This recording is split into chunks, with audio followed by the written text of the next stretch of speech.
Hello guys, അപ്പോൾ മാങ്ങയുടെ season ഏകദേശം കയ്യാറാവുമ്പോൾ ഇവിടെ എനിക്ക് ഇവനെ കൊടുത്തിരുന്നു കേട്ടോ. നമ്മുടെ കുഞ്ഞ് മാങ്ങ ഇത് വെച്ചിട്ട് ഞാൻ കഞ്ഞിക്ക് എളുപ്പത്തിലൊരു കറിയാക്കി കാണിച്ചു തരാം കേട്ടോ. ഇതെൻ്റെ സ്വന്തമായിട്ടുള്ള റെസിപ്പിയൊന്നും അല്ല കേട്ടോ. ഞാൻ ചെറുതുണ്ടാകുമ്പോഴേ എൻ്റെ അമ്മമ്മയും അമ്മയും ഒക്കെ ആക്കി തരുന്നു. എനിക്ക് വളരെ ഇഷ്ടപ്പെട്ട ഒരു സാധനം കേട്ടോ. ഇതുണ്ടെങ്കിൽ വേറെ കറിയൊന്നും വേണ്ട. ഇതിന് ആവശ്യത്തിന് വേണ്ട സാധനം എന്ന് വെച്ചാൽ 2-3 വാട്ടൽ പറങ്കി, അത് ഇഷ്ടമനുസരിച്ച് ഇടാം കേട്ടോ. 2-3 എരിവിന് ആവശ്യമായിട്ട്. പിന്നെ ചൂടുവെള്ളമോ അല്ലെങ്കിൽ കഞ്ഞിയുടെ വെള്ളമോ. ഞാനിപ്പോൾ ഇവിടെ നിന്ന് എടുക്കുന്നത് ചൂടുവെള്ളം കേട്ടോ. കഞ്ഞിയുടെ വെള്ളമായാൽ നല്ല മുഴുപ്പുണ്ടാവും. അത്ര മുഴുപ്പ് എനിക്കിഷ്ടമല്ല.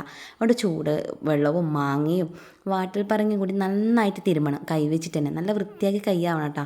പിന്നെ അവനവന് വേണ്ടത് അവനവൻ ഉണ്ടാക്കുന്നതാണ് നല്ലത്. കൈ ചിലപ്പോൾ ചിലക്ക് ഞെട്ടം വരുവേ. തവി വെച്ച് ഞെരടിയാലൊന്നും ഇതിൻ്റെ ടേസ്റ്റ് കിട്ടൂല കേട്ടോ. കൈ കൊണ്ട് ഞെരടി ആവശ്യത്തിന് വേണ്ട ഉപ്പ് ഇതാ നമ്മുടെ കറിയുടെ റെഡിയായി കേട്ടോ.